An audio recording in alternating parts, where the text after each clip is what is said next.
Hello, welcome to our YouTube channel rainbow maths. तो यहाँ पर हम क्लास 10th मैथ्स का फर्स्ट चैप्टर रियल नंबर्स कर रहे थे, जिसमें कि हमने एक्सरसाइज 1.1 के 5 क्वेश्चन सोल्व कर लिए हैं और एक्सरसाइज 1.1 में 2 क्वेश्चंस बचे हैं जिनको आज हम इस वीडियो में सोल्व करेंगे। तो चलिए शुरू करते हैं क्वेश्चन नंबर 6 से। तो क्वेश्चन नंबर 6 में हमसे क्या पूछा जा रहा है, explain why 7 multiply by 11 multiply by 13 plus 13 and 7 multiply by 6 multiply by 5 multiply by 4 multiply by 3 multiply by 2 multiply by 1 plus 5 are composite numbers. यानी कि इस क्वेश्चन में हमसे पूछा जा रहा है ये जो नंबर दिया हुआ है और ये नंबर, ये दोनों कंपोजिट नंबर है, कैसे ये प्रूफ करना है हमें। तो चलिए शुरू करते हैं इस क्वेश्चन को। तो हम मान लेते हैं let x is equals to, इस नंबर को हम x मान लेते हैं 7 multiply by 11 multiply by 13 plus 13 और y, ये जो सेकंड नंबर है इसको हम y मान लेते हैं, y is equals to 7 multiply by 6 multiply by 5 multiply by 4 multiply by 3 multiply by 2 multiply by 1 plus 5। तो जो x दिया हुआ है x is equals to 7 multiply by 11 multiply by 13 plus 13, इसको हम सिंप्लीफाई करते हैं तो इसके अंदर ये जो 13 है ये मल्टीप्लिकेशन में भी और प्लस में भी है, तो इसको हम कॉमन ले लेते हैं। 13 कॉमन आ गया तो इसको हम लिखते हैं 7 मल्टीप्लाई बाई 11। 13 इधर मल्टीप्लिकेशन में, इसको हमने कॉमन ले लिया तो 13 के टेबल में कितने टाइम्स आता है, 1 टाइम, तो इन मल्टीप्लाई बाई 1 प्लस 1। इधर सॉल्व कर फिर इसको सॉल्व करते हैं 13, इसको सॉल्व करते हैं 7 multiply by 11 77 77 multiply by 1 77 77 plus 1 78 आएगा। और फिर सॉल्व करते हैं y को, y is equals to 7 multiply by 6 multiply by 4 multiply by 4 multiply by 3 multiply by 2 multiply by 1 plus 5।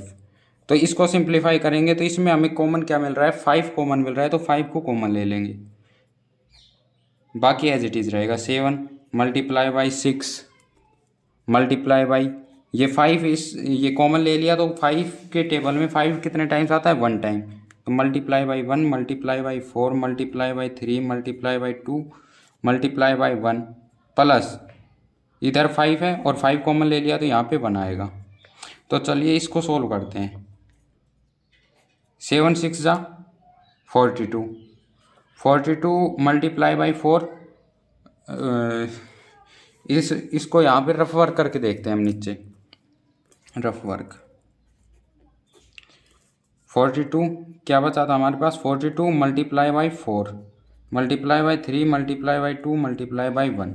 तो इसको सोल्व कर लेते हैं पहले। 4 3 जा 12 12 plus 12 multiply by 2 24 42 multiply by 24, इसको मल्टीप्लाई करेंगे तो क्या आएगा, 4 2 जा 8 4 4 जा 16 2 2 जा 4 2 4 जा 8 8 6 प्लस 4 10 कैरी 1 8 प्लस 1 9 9 प्लस 1 10 1008।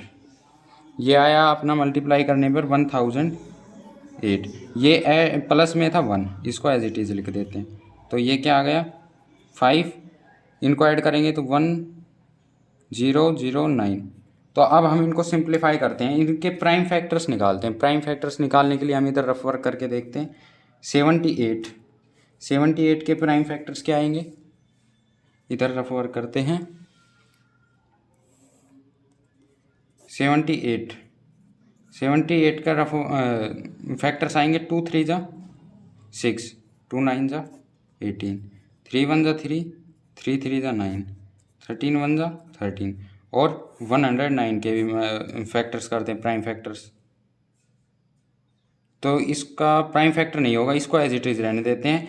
13 के फैक्टर्स करते हैं 78 के, इसके ये मल्टीप्लिकेशन में, इसका मतलब होता है ये मल्टीप्लाई में है। 13 मल्टीप्लाई बाई 78 के प्राइम फैक्टर्स क्या आए थे, 2 मल्टीप्लाई बाई 3 मल्टीप्लाई बाई 13। इसको सही से अरेंज कर लेते हैं छोटे से बड़े नंबर की तरफ। तो सबसे पहले लिखते हैं 2 multiply by 3 multiply by 13 multiply by 13, और इसके फैक्टर्स क्या आए थे 5 मल्टीप्लाई बाई 109। तो हमने फर्स्ट क्लास में बताया था कि कंपोजिट नंबर क्या होते हैं। कंपोजिट नंबर उन नंबरों को कहा जाता है जिनके दो से ज़्यादा फैक्टर्स होते हैं, यानी कि वो नंबर 1 और जो नंबर खुद है उसके अलावा भी किसी और नंबर से अगर डिवाइड होता है तो उसको कंपोजिट नंबर कहा जाता है। तो जैसे कि हमको ये जो फर्स्ट नंबर दिया था, फर्स्ट नंबर, इसके फैक्टर्स क्या क्या आए हैं 2 3 और 13। ये नंबर, ये इनके फैक्टर आए हैं, यानी कि इनके दो से ज़्यादा फैक्टर्स हैं, तो इसको ये कंपोजिट नंबर होगा। और इसके भी दो से ज़्यादा फैक्टर्स आ रहे हैं, ये एक तो इनका फैक्टर 1 हो गया और इनका खुद के अलावा भी और फैक्टर्स है, यानी कि कंपोजिट नंबर है। इसमें भी 1 और दो से ज़्यादा फैक्टर्स आ रहे हैं, तो इसका मतलब है ये भी कंपोजिट नंबर होगा। तो हम लिख देते हैं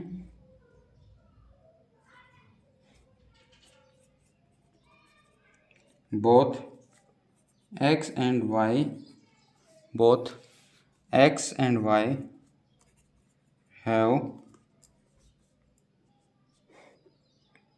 have factors other than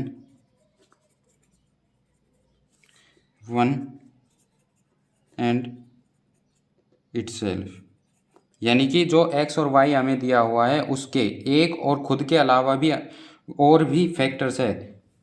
therefore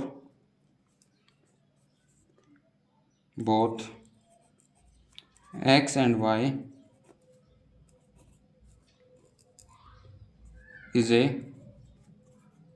is a composite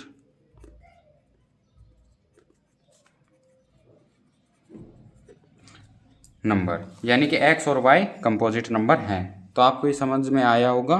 अगर इसमें कुछ भी दिक्कत आई हो तो कमेंट करके बता सकते हो, फिर से समझा देंगे एग्जाम्पल के साथ और अच्छे तरीके से। तो हम क्वेश्चन नंबर 7 पे चलते हैं। क्वेश्चन नंबर 7 में हमसे पूछा जा रहा है, there is a circular path around a sports field, Sonia takes 18 minutes to drive 1 round of the field while Ravi takes 12 minutes for the same. Suppose they both start at the same point and at the same time and go in the same direction. After how many minutes will they meet again at the starting point? तो इस question में हमसे पूछा जा रहा है, एक circular path है, चलिए इस सर्कुलर पाथ मान लेते हैं, और ये एक स्टार्टिंग पॉइंट है जिसको मान लेते हैं ए। तो क्वेश्चन में हमसे पूछा जा रहा है, जब सोनिया इस पॉइंट से चलती है तो यहाँ पर आने में उसको लगते हैं 18 मिनट, और रवि जब यहाँ से चलता है और इस पॉइंट पर वापस पहुँचता है उसको लगते हैं 12 मिनट्स। तो अब हम मान लेते हैं सोनिया और रवि जब एक साथ इस पॉइंट से चलेंगे तो फिर वो कितने टाइम बाद यहाँ पर मिलेंगे आपस में। तो ये हमें फाइंड आउट करना है कि कितने टाइम बाद वो आपस में इसी पॉइंट पर मिलेंगे, यानी कि हम ये जो कॉमन टाइम है after they meet each other, ये हम कैसे निकालेंगे, ये हम निकालेंगे एलसीएम फाइंड आउट करके इनका।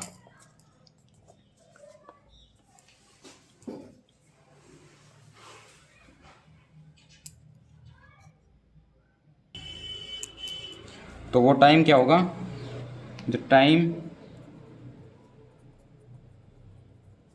When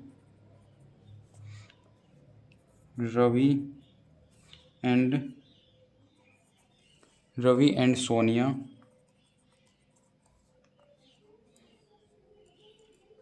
meet at starting point is the LCM of 18 and 12, यानी कि रवि और सोनिया के आपस में मिलने का जो समय होगा स्टार्टिंग पॉइंट पर वो होगा एलसीएम 18 और 12 का जो एलसीएम होगा वो ही जो एलसीएम आएगा वो ही होगा टाइम सोनिया और रवि के आपस में मिलने का स्टार्टिंग पॉइंट पे। तो अब हम इनका एलसीएम कैसे निकालते हैं, हमने इसका फर्स्ट फर्स्ट जो वीडियो बनाया था उसमें हमने आपको बेसिक समझाया था कि किसी भी नंबर के हम प्राइम फैक्टर्स कैसे निकालते हैं और उन प्राइम फैक्टर से हम किस प्रकार से एलसीएम फाइंड आउट करते हैं।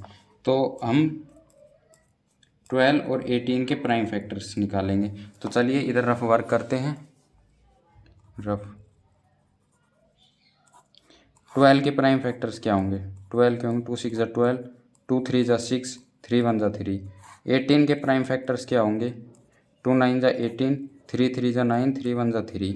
तो 12 के हमारे पास प्राइम फैक्टर्स आए हैं 2 मल्टीप्लाई बाई 2 मल्टीप्लाई बाई 3, और जो 18 है उसके प्राइम फैक्टर्स आए हमारे पास 2 मल्टीप्लाई बाई 3 मल्टीप्लाई बाई 3। तो अब हमें इसका एलसीएम निकालना है। तो एलसीएम निकालना है हमें 12 और 18 का। तो ये हमने आपको बताया था कि एलसीएम हम जब भी किसी नंबर्स के निकालते हैं तो हम ये देखते हैं कि उनके जो प्राइम फैक्टर्स है, जिस भी नंबर के prime factors maximum times repeat होते हैं उसको लिखा जाता है। जैसे 12 के प्राइम फैक्टर्स में 2 2 बार आ रहा है, लेकिन 18 के प्राइम फैक्टर्स में 2 केवल 1 बार आ रहा है। तो हम कौन से लिखेंगे? जो 12 के प्राइम फैक्टर्स में 2 2 बार आ रहा है तो उन दोनों को लिखेंगे हम। तो यहाँ पे लिख देते हैं 2 मल्टीप्लाई बाई 2। उसी तरह 3 12 के फैक्टर्स में 1 बार आ रहा है, लेकिन 18 के फैक्टर्स में 2 बार आ रहा है। तो कौन से लिखेंगे? हम 18 के प्राइम फैक्टर्स वाले 3 को लिखेंगे जो कि 2 बार आ रहा है। तो 3 मल्टीप्लाई बाई 3। तो इनको मल्टीप्लाई करने पर हमें क्या मिलेगा? 2 मल्टीप्लाई बाई 2, 2 2 ज़ा 4, 4 3 ज़ा 12, 12 3 ज़ा 36। तो एलसीएम हमारे पास क्या आ गया? 36। यानी कि जो 36 मिनट है, 36 मिनट बाद ही रवि और सोनिया आपस में स्टार्टिंग पॉइंट पर मिलेंगे। तो हमने बताया आपको कि जो इनका स्टार्टिंग पॉइंट पे मिलने का जो टाइम होगा वो होगा 36 मिनट। तो ये एलसीएम हमने निकाल के इनका टाइम निकाल लिया। तो हम एग्जामिनेशन में कैसे लिखेंगे? After 36 minute Ravi and Sonia meet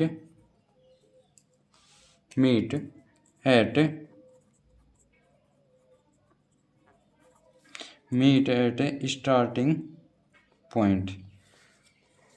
तो आपको ये सवाल समझ में आए होंगे। अगर किसी भी प्रकार का कोई डाउट हो तो कमेंट करके ज़रूर बताना, और अगर वीडियो अच्छी लगी हो तो लाइक करना, शेयर करना और सब्सक्राइब करना। और ये इसी के साथ exercise 1.1 class 10th real numbers की जो एक्सरसाइज 1.1 है वो कंप्लीट हो गई है। अब एक्सरसाइज 1.2 बची है जो कि हम कल से शुरू करेंगे। एक्सरसाइज 1.1 में किसी भी कॉन्सेप्ट में, किसी भी क्वेश्चन में अगर कोई डाउट है तो कमेंट करना। धन्यवाद।